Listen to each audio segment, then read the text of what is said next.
네, 오늘은 복음서에 나타난 예수님의 치유 사역 그 네 번째 시간으로 손 마른 사람을 고치신 사건을 같이 한번 살펴보고 은혜를 나누는 시간을 갖고자 합니다.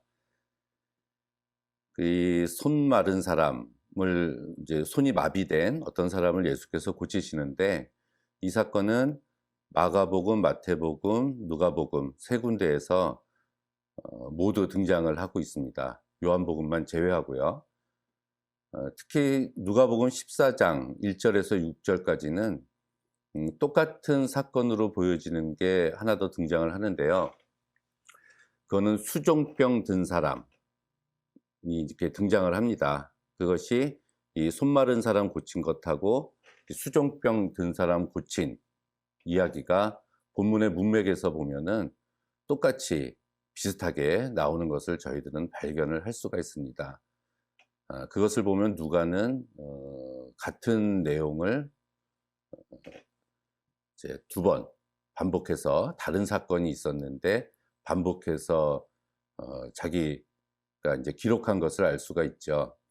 이것은 그만큼 이 사건이 어떤 의미에서는 굉장히 중요하다는 것을 이야기를 해주고 있습니다. 저희들이 그 복음서에 나타난 그 병자들을 치유하시는 사건을 살펴보고 있는데 오늘 이야기하려고 하는 이 손 마른 사람을 고치신 예수님의 사역은 어떤 의미에서 사역의 극적인 요소나 어떤 기적이 아주 장황하게 묘사되는 이런 부분들은 사실 나와 있지 않습니다. 그것보다 더 중요한 것은 병고침 사역보다도 그 안식일 논쟁이 더 중요하게 부각을 되고 있는 거거든요. 그러니까 손 마른 사람을 이제 예수께서 치유를 하셨는데 그것을 안식일에 치유를 하셨다는 이야기고, 이것 때문에 당시의 유대교 지도자들과 예수님께서는 큰 충돌을 하시게 됩니다. 이 마태마가 누가복음을 보면은 이건 똑같이 이 본문들이 병행되고 있는 것을 우리가 살펴보고 있는데요. 바로 이 마태복음 12장 이 9절부터 시작하는 손 마른 사람 고치는 사건 바로 앞에 그 제자들이 안식일에 그 밀 이삭을 자르는 사건이 등장을 합니다. 이거는 마가복음, 누가복음도 동일하게 등장을 하고 있어서 이 두 사건은 우리가 떨어져서 보면 안 되고요. 같은 본문, 같은 맥락 안에서 우리가 살펴봐야 됩니다. 예수께서 이제 여러 가지 사역을 하시고 가르치시고 병자들을 고치시고 있는 가운데 이제 조금씩 당시의 바리새인들, 특히 유대 종교 지도자들과 의견적으로 종교적으로 불일치하셨고 충돌이 나타나게 됐는데 직접적으로 아주 커다란 충돌로 인해서 의견 대립으로 인해서 이 유대 종교 지도자들이 이 사건 이후로 예수님을 죽여야 되겠다라고 생각을 하게 되는데 바로 그것이 긴장이 최고조로 되고 있는 것이 바로 오늘 저와 여러분이 살펴볼 그 안식일에 손 마른 사람을 고치신 바로 그러한 사건입니다. 특별히 마태는 이 제자들이 그 배가 고팠다, 시장했다라고 언급을 해서 요 손 마른 사람을 고치신 사건 바로 앞에 제자들이 밀 이삭을 잘라서 먹은 것을 가지고 그 언급을 하고 있습니다. 누가복음에서는 제자들이 이삭을 손으로 비볐다라고 표현을 하고 있는데요. 이거 이제 비비는 행위 자체를 그 안식일에 일하는 것으로 이 바리새인들이 보고 예수님을 공격을 한 것이었습니다. 그런데 여기서는 제자들이 이제 그런 일을 했지 그 예수님이 하지는 않으셨거든요. 직접적으로 예수님이 밀 이삭을 잘라서 먹는 그런 행위에는 관여를 하시지 않았습니다. 그래서 문제가 되고 있는 이런 행동에 예수님이 직접 관여되지 않고 제자들이 문제였다는 것을 본문은 조금 이제 암시를 이렇게 하고 있습니다. 문제가 되는 것은 밀 이삭 자체를 먹는 것은 죄가 아니었어요. 문제는 안식일에 먹었다는 것이 죄라는 얘기죠. 똑같이 이 손마른 사람, 병자를 고쳐준 것이 문제가 아니라 안식일에 병자를 고쳐주었다는 것이 문제였습니다. 결국은 무엇을 했느냐, 어떤 행동을 했느냐가 문제가 아니라 언제 했느냐가 이들에게 있어서 중요한 문제였습니다. 다른 사람 소유의 이런 이삭을 잘라먹는 행동에 있어서 도덕적으로 사실은 문제가 없었습니다. 당시는 구약에서부터 시작돼서 이러한 행동들은 율법에서 허락된 것이었어요. 왜냐하면 신명기 23장 25절에 보면 내 이웃의 곡식밭에 들어갈 때 내가 손으로 그 이삭을 따도 가하니라 라는 이런 말씀이 있습니다. 허용한 거죠. 배고픈 사람을 위해서 그 밭에 들어가서 이삭을 잘라서 먹는 행위는 당시에 그 일반적으로 가난한 자들을 위해서 허용되는 이러한 행동이었습니다. 율법을 어긴 것이 아니었다는 얘기예요. 나그네, 특별히 나그네가 굶주림을 채우기 위해서 다른 사람들의 밭에서 곡식을 따는 것은 위법이 아니었어요. 문제는 그날이 안식일이었다는 게 문제라는 얘기입니다. 특히 이삭을 잘라서 비비는 것을 출소하는 행위, 또 타작하는 행위로 간주를 했기 때문에 그러면 일하는 게 되잖아요. 그래서 안식일에 일을 하는 것이었다. 그래서 율법을 어긴 것이다 라고 당시에 유대교 종교 지도자들이 생각을 했다는 얘기입니다. 수많은 그 율법들이 있는데 그 중에서도 안식일을 유대인들은 굉장히 중요하게 생각을 했습니다. 안식일의 날짜는 금요일 저녁에 시작해서 토요일 저녁에 끝납니다. 이런 안식일을 유대인들은 아주 철저하게 준비를 해서 지켰어요. 하나님께서 이 안식일을 주시는 이유는 하나님은 뭐 안식이 필요 없는 거 아닙니까? 그렇다면 당연히 사람을 위해서 주었죠. 사람을 위해서 주신 건데 이것은 사람들이 휴식할 수 있도록 하기 위해서 주신 제도가 안식일 제도입니다. 특별히 안식일은 그 위에 있는 사람, 그러니까 자본가를 위해서 복을 준 그런 날은 아니었습니다. 밑에서 육체적인 노동을 하는 사람, 특히 강요된 일의 부담과 압박으로 지칠 수밖에 없는 노동계급의 그런 살인적인 피곤을 구원하는 합법적인 보호장치가 사실은 안식일의 의의라고 우리는 볼 수가 있습니다. 그래서 은혜의 날이에요. 사람을 위해서 주어진 은혜의 날이다. 그렇기 때문에 사람들이 과도한 노동의 과로에서 벗어나서 쉴 수 있도록 사람을 위해서 제정되어진 특별히 구별된 거룩한 날을 우리는 안식일이라고 볼 수가 있습니다. 그런데 바로 이것을 바리새인들은 인간의 행동을 제어하는 악법으로 변형시킨 겁니다. 안식일은 뭐 창세기 1장에 하나님께서 세상을 창조하시고 7번째 날에 안식하셨다. 또 특히 출애굽 이후에 주어진 십계명에도 그 안식일이 나오지 않습니까? 이것에 근거했지만 또 다른 어떤 율법보다도 안식일은 매주 찾아오고 자주 찾아오는 그 율법의 조항이었기 때문에 안식일의 규정을 이 유대인들이 습관적으로 자신들이 하나님의 말씀을 지키는 자라는 의로운 행위를 나타내는 걸로 이 안식일 규정을 지켰다고 우리가 볼 수가 있죠. 그렇지만 이것에 대해서 예수님께서는 성서에서 말씀하고 있는 그 안식일의 근본적인 의도와 정신을 새롭게 일깨워 주셨습니다. 그것은 인자는 안식일의 주인이다라는 말씀, 또 안식일은 사람의 유익을 위해서 있는 것이다.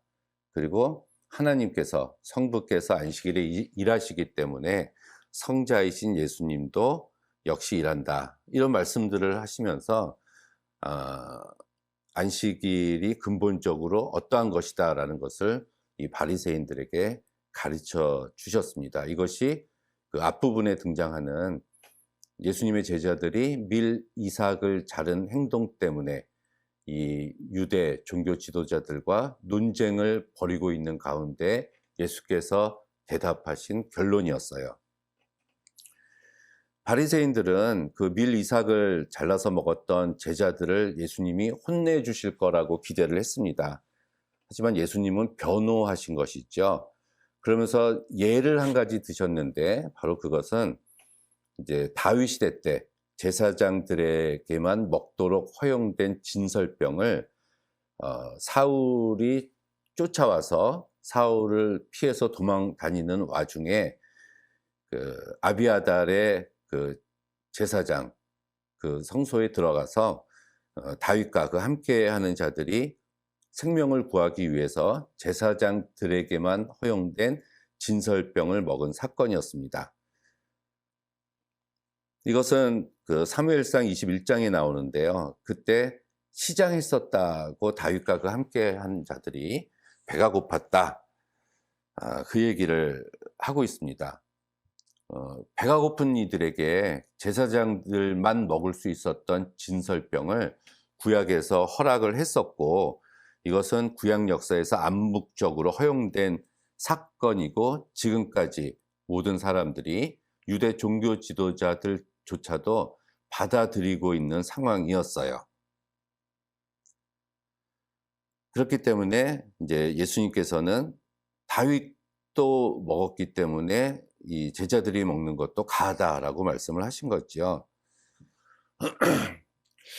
그런데 여기서 안식일은 특별히 일을 하면 안 된다라고 이야기를 하고 있었는데, 문제는 제사장들이 하나님께 제사를 드리기 위해서 성소에서 하는 일도 사실은 일로 간주를 했습니다.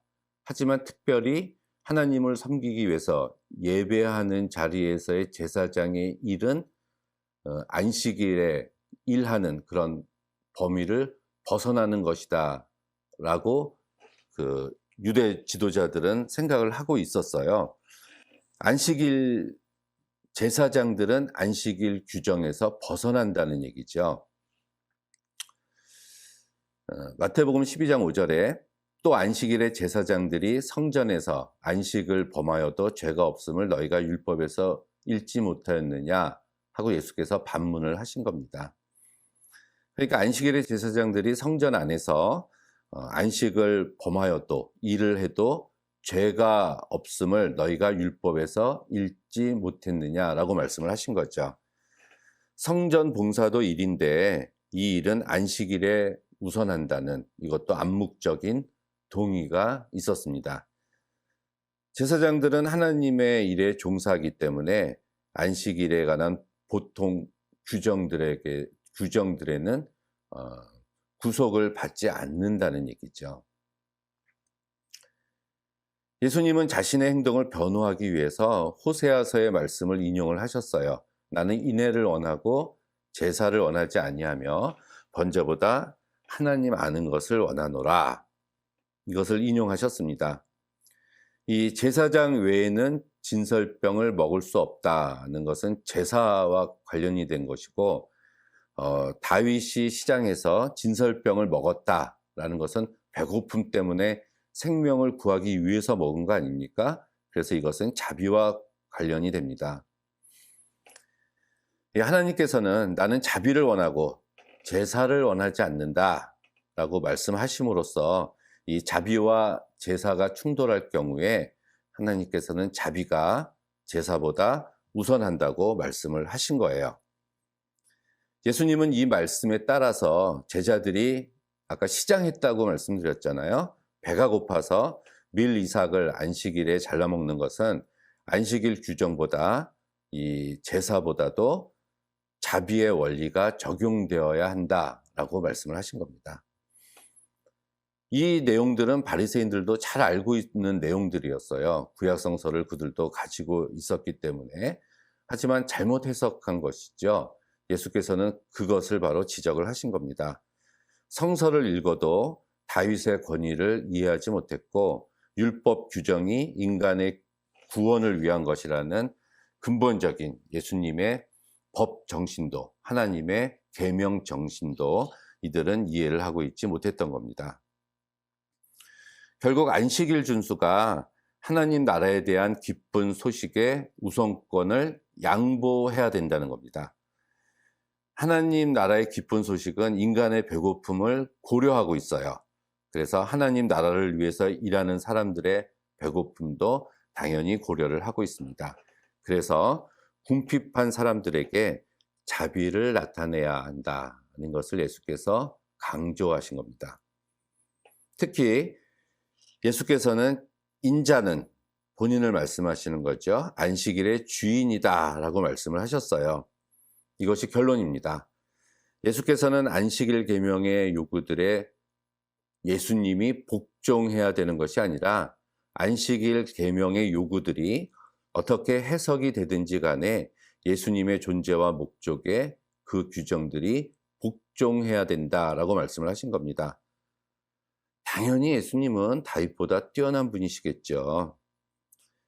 이 문제는 인간에 의해서 만들어진 종교적인 규범들, 법들이 인간에게 자유를 주지 않고 오히려 그것이 사람들이 하나님을 믿는데 구속을 하는 것이 문제라는 겁니다. 종교적인 금지들이죠. 이것이 역설적으로는 종종 하나님의 목적을 거스르는 법으로 나타날 수가 있어요. 율법의 문자에 대한 강요가 참된 인간의 요구를 무시하고 사랑의 표현을 방해할 때 이 문제는 특별히 중요합니다. 율법과 계명 중심의 제도는 아무리 선한 의도를 가지고 있을지라도 반드시 이러한 과오를 범할 수밖에 없어요.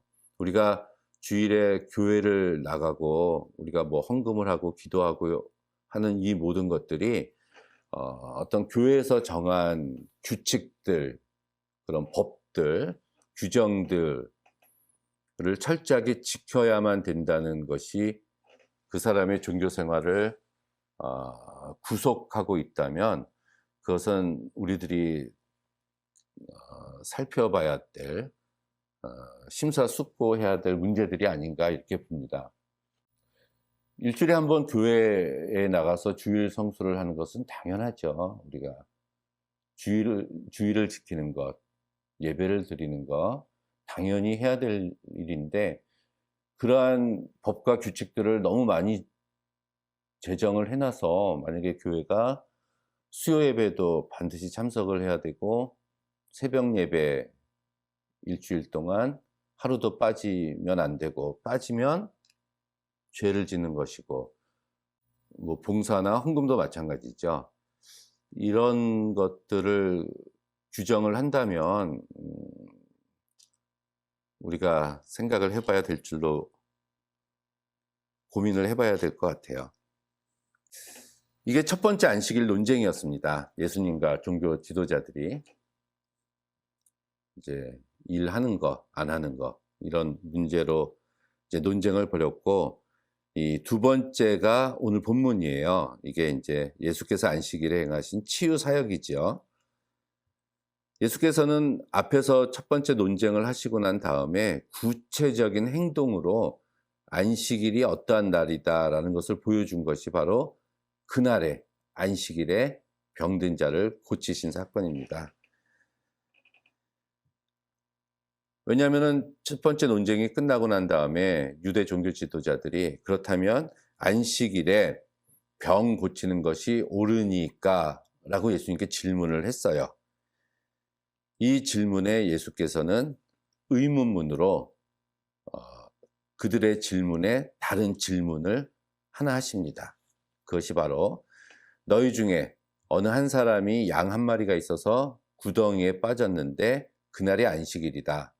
그럼 너희들은 그날 안식일에 그 양을 구덩이에서 건져내지 않겠느냐, 이렇게 말씀을 하십니다.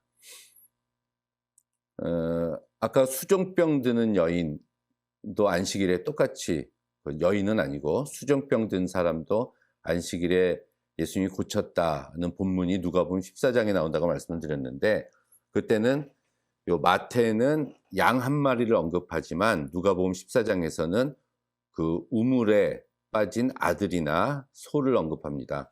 훨씬 더 이제 예화를 강하게 든 게 누가복음이라고 이야기를 할 수가 있죠. 예수님은 이 말씀에 근거를 해서 사람이 양보다 또는 이 소보다 얼마나 더 귀하냐라고 질문을 하심으로써 그들의 입을 막으신 겁니다. 사람이 양보다 더 귀하다면 안식일에 양 구덩이에 빠진 양을 건져내면서 왜 사람은 병에서 건져내지를 못하느냐라고 예수께서 반문을 하신 겁니다. 정당하신 것이죠. 예수님은 안식일 율법 자체에 이의를 제기하신 것이 아니라 그 율법의 해석에 이의를 제기하신 것입니다. 기준이 있는데요. 그 기준은 바로 사랑이라는 것이죠. 그 양을 사랑하니까 건져내지 않겠어요? 소도 마찬가지고 우물에 빠진 아들도 마찬가지고요. 이 예수님의 질문은 근본적으로 인간에게 무엇이 요청되는가에 대한 필요성에 입각한 말씀입니다. 인간의 필요는 인간에게 궁극적으로 유익을 제공하고 생명을 보존하는 일이에요. 그것이 최상의 선이다라고 말씀을 하고 계신 것입니다. 타인의 필요가 무엇인지 알면서도 그에 대해서 무관심하고 율법의 조항에 얽매여서 자신의 무관심을 합리화하는 것은 악을 행하는 것이다 라고 말씀을 하신 겁니다. 바로 이것은 다른 사람을 돕는 선한 행위를 생명을 구하는 것과 예수께서 동일하게 여기심으로써 그들의 왜곡된 인식을 바로 잡으신 것입니다. 그리고 안식일에 선을 행하는 것이 옳다라고 말씀을 하셨어요. 논쟁을 매듭 지으신 것이죠. 안식일에 사람의 병을 고치는 것은 선을 행하는 일이기 때문에 옳은 일이다라고 말씀을 하신 겁니다. 이 안식일에 병든 자가 나타나는데 손 마른 사람이다고 이렇게 나타나요. 손이 마비가 돼가지고 위축돼서 사용할 수가 없는 사람이 등장을 합니다. 그런데 이 치유 사역을 보면은 이 병든 사람이 병을 고쳐달라고 예수님께 호소를 하시거나 아니면 예수님께서 그를 고치기 위해서 접근을 하시거나 안수를 하시거나 또는 그 사람의 믿음으로 인해서 병 고침을 받았다는 말씀이나 예수님의 능력이 나갔다 이런 언급들이 전혀 나오고 있지 않습니다. 한쪽 손 마른 사람, 이게 완료 수동태인데 이걸 보면은 이 사람은 선천적이 아니라 이게 신체 장애가 후천적으로 나타난 것을 의미해요. 그래서 나중에 어떤 질병이나 사고로 인해서 이 사람의 손 근육이 마비되고 손이 말라버려서 활동력이 완전히 상실되어 있는 상태의 사람을 가리키는 말입니다. 누가는 특별히 오른손이라고 표현을 했어요. 그렇다면 더 절박하지요. 특히 이 손은 생계를 위한 손이 아닙니까? 그 손이 마비됐다는 거예요. 그럼 먹고 살 수가 없는 지경에 처했다는 얘기입니다. 지난번 밀 이삭을 제자들이 먹은 사건에 대해서는 그렇게 큰 충돌이 사실은 일어나지 않았는데 지금 여기서 예수님이 이 사람의 병을 고치면 이 바리새인들과 큰 충돌이 야기가 되는 겁니다. 그래서 이들은 촉각을 곤두세우고 예수님을 지켜보고 있었어요. 그러면서 안식일에 그 사람의 병을 과연 고치시는가 하고 엿보고 있었습니다. 근데 이 말씀을 우리가 주의 깊게 살펴보면 안식일에 그 사람을 고치시는가, 이 말씀은 주께서 고치실 능력은 이미 있다라는 것을 인정하는 말씀으로 들리고요. 그렇다면 이들의 관심은 할 수 있는가 없는가가 아니라 할 것인가, 과연 안식일에 병자를 고쳐 줄 것인가 아닌가, 이것에 대해서 이들의 관심이 있었다는 것으로 볼 수가 있죠. 이 손이라는 게 있는데요. 우리들의 마음과 영혼이 우리들의 이 몸을 통해서, 몸의 지체들을 통해서 밖으로 나타날 때가 있습니다. 특히 우리 얼굴 표정으로 그 사람의 마음을 읽을 수 있다고 이야기를 하지 않습니까? 근데 그 사람의 마음을 읽을 수 있는 것이 얼굴 말고도 하나가 또 있는데, 그것은 바로 저는 손이다라고 이렇게 생각을 합니다. 우리가 가지고 있는 이 손의 모양을 통해서 우리들은 뭐 약속을 하고, 뭐 맹세하고, 간청하고, 뭐 위협하고, 저주하고, 거부하고, 무엇인가를 가리키고, 기뻐하고, 놀래고, 또 고백을 하고, 아첨하고, 이 모든 행동들을 손으로 할 수가 있어요. 수화가 그래서 있지 않습니까? 수화가 언어잖아요. 이런 사람들의 얼굴과 더불어서 이 다양한 손놀림은 수천 가지의 의사 표현을 할 수가 있습니다. 그런데 이 사람은 할 수가 없는 사람이에요. 마비된, 오그라든 이 손으로는 자기의 의사 표현, 자기의 마음을 결코 나타낼 수가 없습니다. 이것은 그가 인간으로서의 그런 표현이 제한되어 있다는 것을 이야기하고 있는 거고요. 그리고 사람으로서의 품위를 잃어가고 있는 이런 상태라고 볼 수가 있습니다. 정상적으로 살아가는데 많은 어려움이 있었다는 것을 말해주고 있죠. 예수께서는 이 사람에게 한가운데로 나오라 라고 요구를 하십니다. 이 장소는 회당이었는데요. 누가복음 14장은 바리새인의 집에 식사 초대를 받으셨을 때 장소고요. 여기는 회당입니다. 당시 회당에 있었던 사람들은 이 벽 주위에 의자를 놓고 앉아 있거나, 또는 마루에 방석을 깔아놓고 이 뿔뿔이 흩어져서 이제 앉아 있었어요. 이때 예수께서는 이 오른손 마른 사람을 향해서 일어서게 하셨습니다. 그러면 모든 사람들이 시선이 집중돼서 그 사람을 바라볼 수밖에 없죠. 근데 이것은 마가복음 3장 2절에 보면 이 바리새인들은 예수님을 은밀하게 엿보고 있었다, 이런 구절이 나옵니다. 그럼 그것과 반대되는 상황이에요. 예수께서는 당당하게 모든 사람들이 쳐다볼 수 있도록 사람들의 시선이 집중되도록 이 사람을 불러서 일으켜 세운 겁니다. 유대계 그리스도인들의 위경이 있는데요. 히브리인들에 의한 복음이라는 책이 있습니다. 그 책에 보면은 이 손마른 사람의 직업이 석공이라고 나와요. 위경인데, 석공은 돌을 뭐 쪼개고 다듬는 직업을 가지고 있는 사람이잖아요. 그러니까 오른손이 말랐기 때문에, 마비가 됐기 때문에 이 사람은 생활비를 벌 수가 없는 사람이었다. 그래서 오른손의 회복이, 이 치유가 아주 필요한 사람이었다라는 것을 보여주고 있는 대목입니다. 이 사람은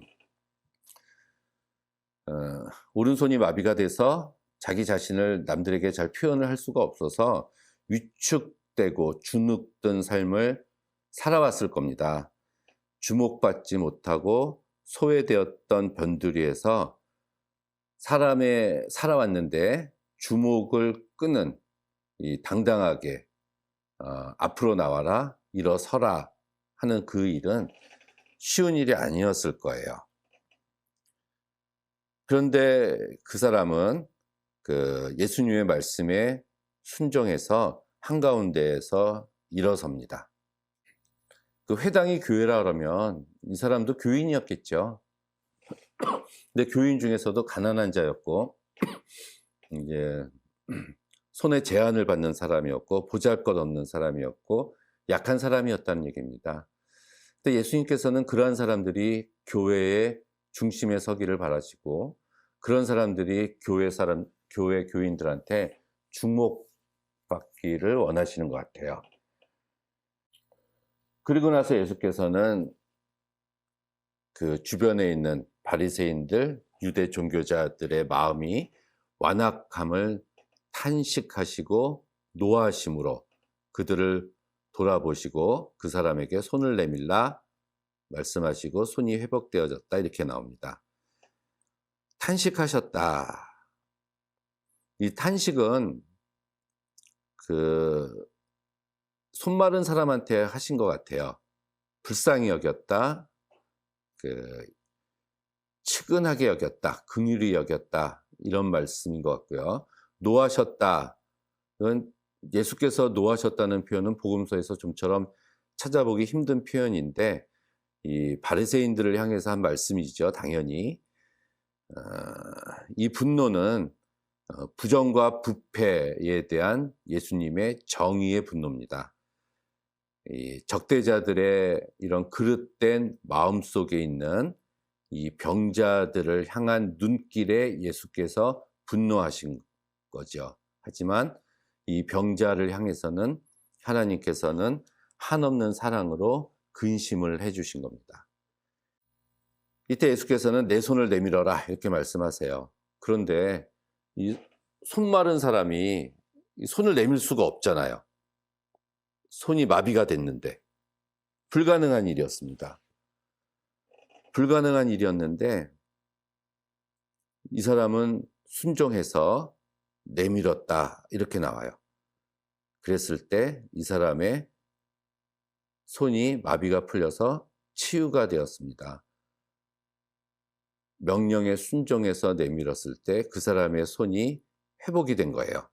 자신을 있는 그대로 그 상태로 받아들여 주시는 예수님으로 인해서 이 사람은 용기를 얻어서 많은 사람들이 보는 앞에서 손을 펼칠 수 있는 용기와 은혜를 받게 된 것입니다. 정상적인 손이 된 거예요. 육체적인 손만 건강해진 것이 아니라 한가운데 일어서게 하심으로써 이 사람의 위축된 마음도 치유해 주신 것이죠. 그 영혼도 건강하게 일어서게 해 주신 겁니다. 그래서 자유롭게 행동할 수 있게 된 거예요. 난리가 났습니다. 바리새인들은, 유대 종교 지도자들은 막 입에 거품을 물면서 막 수군거리고 질책을 하고 예수님을 향해서 비난의 화살을 쏟아붓고 있어요. 왜 그랬냐면은 급하지 않았다는 얘기예요. 그러니까 생사를 다투는 극한 경우가 아닌 다음에 안식일에 꼭 그날에 병을 고치는 일은 적법하지 않다라고 이야기를 한 것입니다. 다음 날 해도 된다는 거예요. 하루 더 있다가 안식일이 지난 다음에.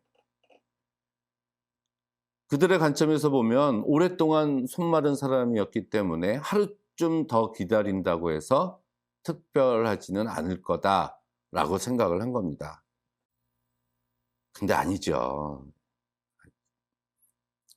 예수님의 생각은 결코 그들의 생각과 달랐습니다. 하루도 기다릴 수가 없었다는 거예요.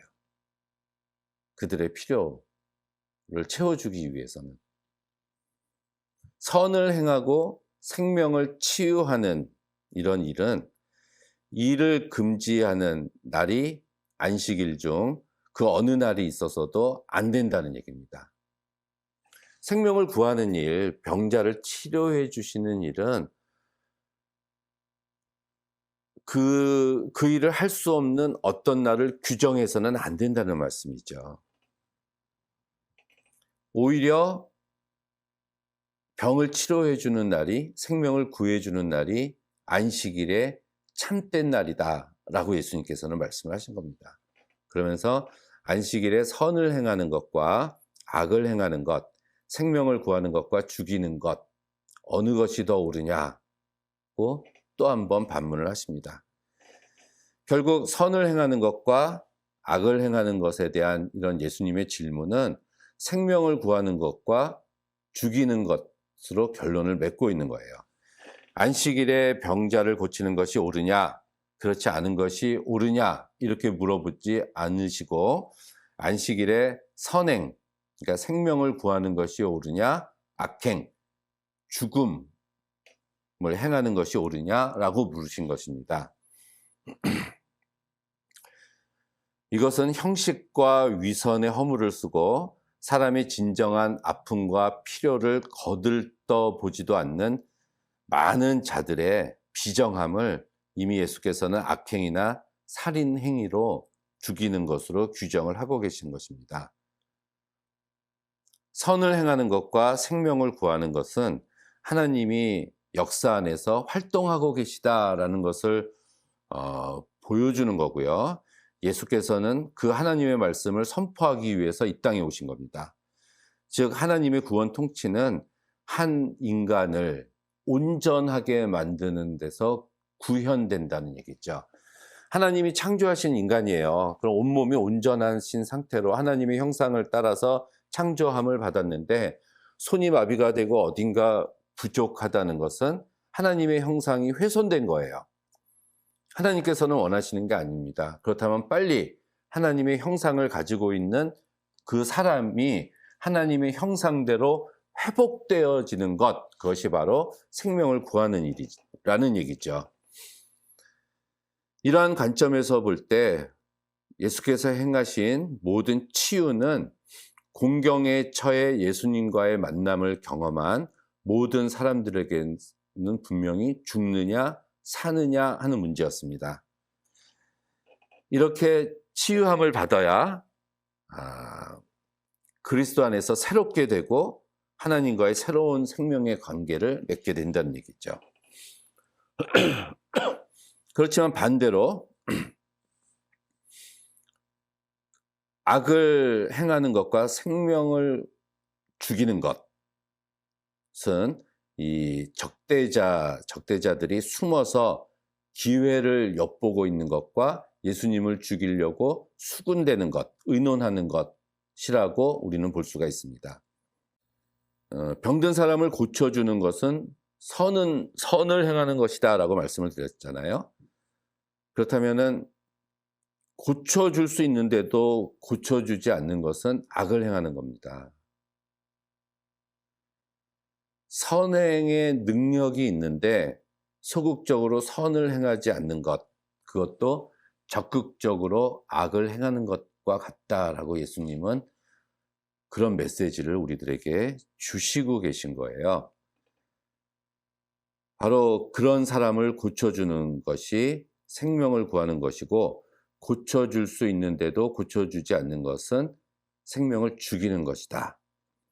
그래서 이 사랑이라는 것은 가만히 있는 게 아니라 적극적으로 행동하는 것이 바로 사랑이다 라고 말씀을 해주고 계신 겁니다.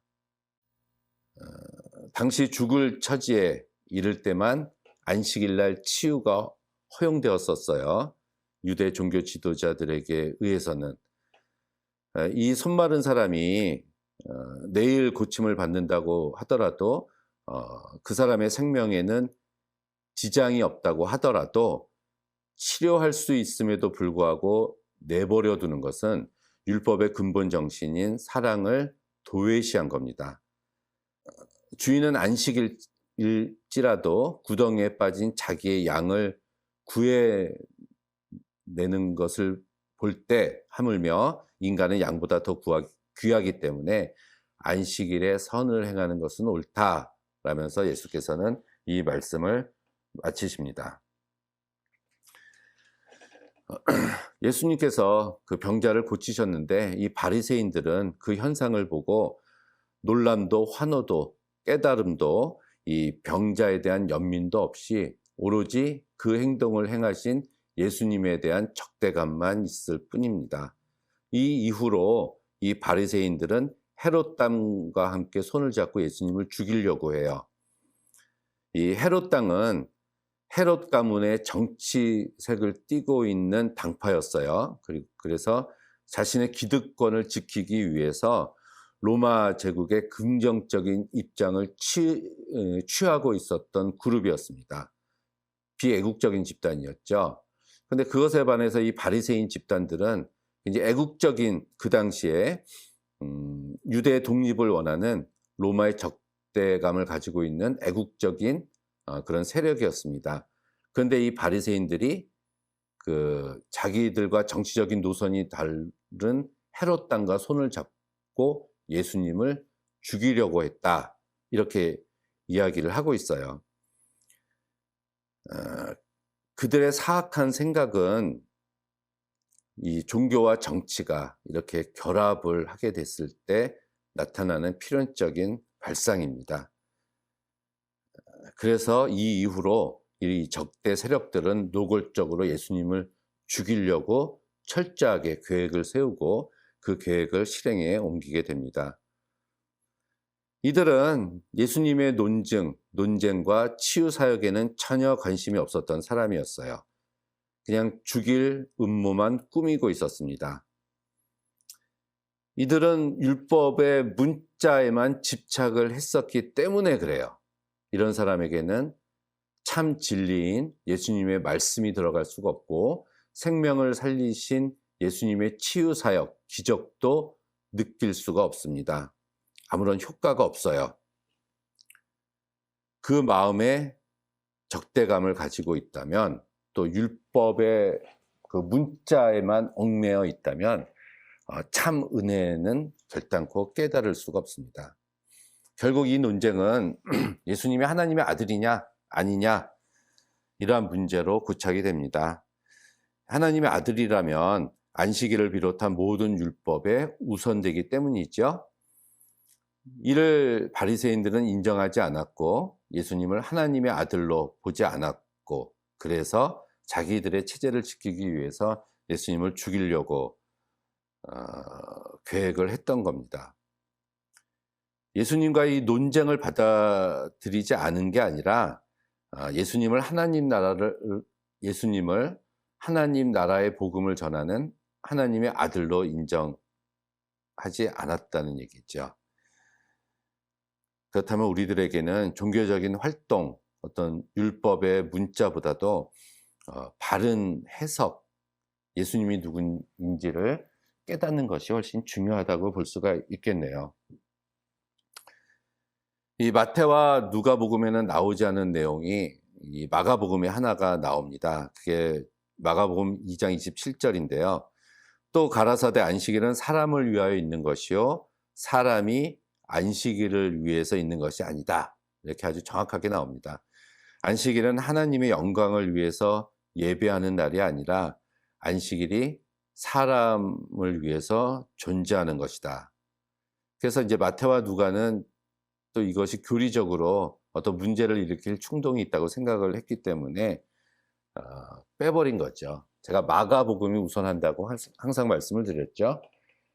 그렇다면 우리들의 모든 종교적인 행사들, 예배 행위들, 이 모든 것들은 사람을 살리는 것이 되어야 된다, 이것을 우리는 알 수가 있습니다. 자, 오늘 네 번째 시간으로 우리가 그 예수님의 치유 사역, 그 손 마른 사람에 대해서 우리가 배웠는데요. 이것은 예수님의 치유 사역이 아주 극적으로 멋있게 표현된 것이 아니라 오히려 안식일이 어떤 날이다라는 것에 더 논점이 치우쳐 있는 그런 대목입니다. 그 가운데 나온 예수님의 치유 사역이지만 우리들이 이 안식일이나 이런 주일이 어떠한 날이다라는 것을 다시 한번 되새기게 하는 그러한 중요한 말씀이 아닌가 하고 생각을 해봅니다.